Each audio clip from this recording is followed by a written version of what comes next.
राक्षस बोला, ठीक है, मैं तुम्हें वह दवा देता हूँ, पर पहले तुम जरा मेरी पीठ खुजला दो, यहाँ बहुत खुजली हो रही है। राक्षस ने झूठ बोला था, उसकी पीठ में बिल्कुल भी खुजली नहीं हो रही थी। वह तो बस यह देखना चाहता था कि वह लड़का उसकी बेटी का असली बेटा है या नहीं। फकीर के बताए अनुसार उसने राक्षस की पीठ बहुत जोर से खुजला दी। जब लड़के ने राक्षस की पीठ में अपने नाखून गड़ाए, जैसे कि वह उसकी पीठ खुरच देना चाहता हो, तभी राक्षस ने उसे रोक दिया और बोला, ठीक है, और दवा देकर उसे वापस भेज दिया। महल पहुंचकर उसने वह दवा राजा को दे दी। राजा उसको अपनी रानी के पास लेकर गया। रानी ने दवा ली और बताया कि अब वह पहले से बेहतर महसूस कर रही है। राजा ने लड़के से खुश होकर उसे कई भेंटें दी और भी कई चीजें प्रदान की। नीच रानी को अब समझ में ही नहीं आ रहा था कि क्या करे। उसकी सारी कोशिशें लड़के को मारने की नाकाम हो रही थी। आखिर उसने उसे अपनी एक बूढ़ी दादी के पास भेजने की योजना बनाई, जो उसी जंगल में उसके पिता के घर के पास ही रहती थी। उसे पूरा भरोसा था कि इस बार वह जिंदा वापस नहीं आएगा।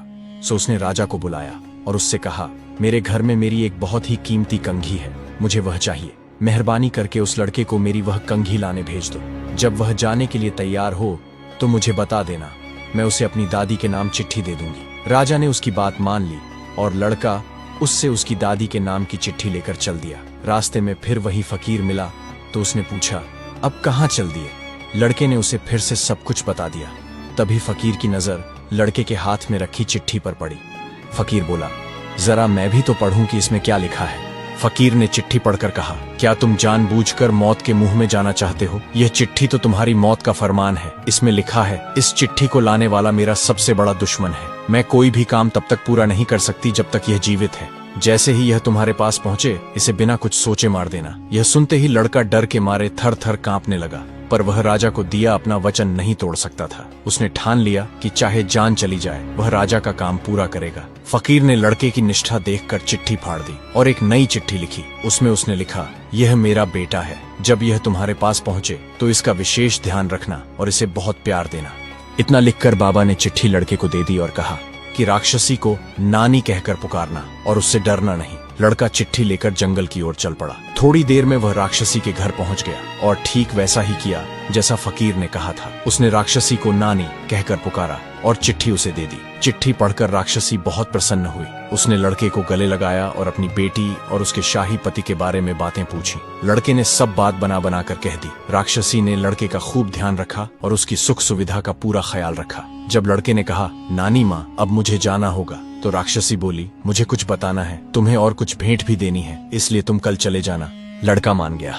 राक्षसी बोली, यह एक साबुन की शीशी, जिसकी एक बूंद भी जमीन पर गिरने से वहाँ एक विशाल पहाड़ बन जाता। ये सुइयों से भरी शीशी, जिसमें से एक सुई भी गिरने पर एक नुकीले कांटों वाला पहाड़ खड़ा हो जाता। यह पानी की शीशी, जिससे जमीन पर डालते ही समुद्र बन जाता। और कुछ रहस्यों के बारे में बताया। जो यह 7 मुर्गे हैं, इनमें उसके 7 बेटों यानी तुम्हारे मामाओं की आत्माएं बसी है। यह चरखा, जिसमें मेरी खुद की आत्मा कैद है। यह कबूतर, जिसमें तुम्हारा नाना की जान बंद है। यह चिड़िया, जिसमें तुम्हारी माँ की जान है। राक्षसी ने समझाया, जब तक ये मुर्गे जीवित हैं, तब तक उसके बेटे सुरक्षित हैं। अगर चरखा टूट गया तो वह मर जाएगी। कबूतर और चिड़िया के सुरक्षित रहने से नाना और माँ की जान सुरक्षित है। लड़के ने राक्षसी का धन्यवाद किया और फिर सोने चला गया। सुबह जब राक्षसी नदी पर नहाने गई तो लड़के ने 7 मुर्गों और कबूतर को मार डाला, जिससे राक्षसी माँ का पति और उसके 7 बेटे मर गए। फिर चरखे को जमीन पर पटक कर तोड़ दिया, जिससे राक्षसी नानी माँ मर गई। उसके बाद उसने पिंजरे में बंद चिड़िया को लिया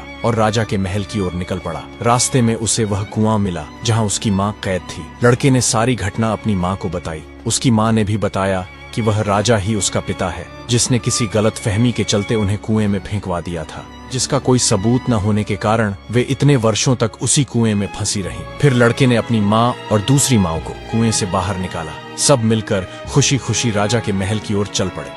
महल जाकर लड़के ने अपनी माँओं को एक कमरे में इंतजार करने के लिए कहा और फिर वह राजा के पास गया और बोला, राजा साहब, मैं आपको कई भेद बताना चाहता हूँ। मैं आपसे प्रार्थना करता हूँ कि आप उन्हें ध्यान देकर सुने। आपकी पत्नी एक राक्षसी है और वह मुझे मारने की योजना बना रही है, क्योंकि वह यह जानती है कि मैं आपकी कई पत्नियों में से एक पत्नी का बेटा हूँ, जिनको आपने एक सूखे कुएं में फेंकवा दिया था। वह डरती है कि मैं एक दिन आपकी राजगद्दी का वारिस बन जाऊंगा, इसलिए वह यह चाहती है कि मैं जल्दी से जल्दी मर जाऊं। मैंने उसके पिता, माता और 7 भाइयों को मार दिया है और अब मैं उसको मारने वाला हूँ। उसने फिर पिंजरे में से चिड़िया को बाहर निकाला और बोला, उसकी जिंदगी इस चिड़िया में बंद है। ये कहकर उसने उस चिड़िया का गला घोंट दिया और राक्षसी रानी तुरंत ही मर गई अपने असली रूप में आकर। फिर वह राजा को अपने साथ ले गया और दिखाया, यह देखिए आपकी राक्षसी रानी। यह देखकर राजा जैसे सदमे में चला गया। फिर लड़के ने उसकी 7 रानियों को दिखाकर बोला, ये आपकी 7 असली रानियां हैं। आपके घर में आपके 7 बेटे पैदा हुए, जिनमें से 6 बेटे खाने की कमी की वजह से मार कर खा लिए गए। मैं 7वां अकेला जिंदा बचा रहा। ये सुनकर राजा को अपनी गलती का एहसास हुआ और वह रानियों के सामने बिलख बिलख कर रो पड़ा और बोले, यह मैंने क्या कर दिया? अपनी निर्दोष पत्नियों को बिना सोचे समझे कुएं में फेंकवा दिया। कुछ दिनों बाद राजा ने अपने बेटे को राजा बना दिया। लड़का अपनी साबुन की सुइयों और पानी की जादुई बोतलों के सहारे अपने राज्य से लगे हुए राज्यों को जीतने में सफल रहा। अब बूढ़ा राजा अपनी 7 पत्नियों के साथ शांतिपूर्ण जिंदगी बिता रहा था। कहानी का निष्कर्ष यह है कि सच्ची निष्ठा, साहस और बुद्धिमानी से बड़ी मुसीबत को भी मात दी जा सकती है। जो अपने वचनों और कर्तव्यों के प्रति सच्चे रहते हैं, अंततः उन्हें सफलता और सच्चाई की विजय अवश्य मिलती है।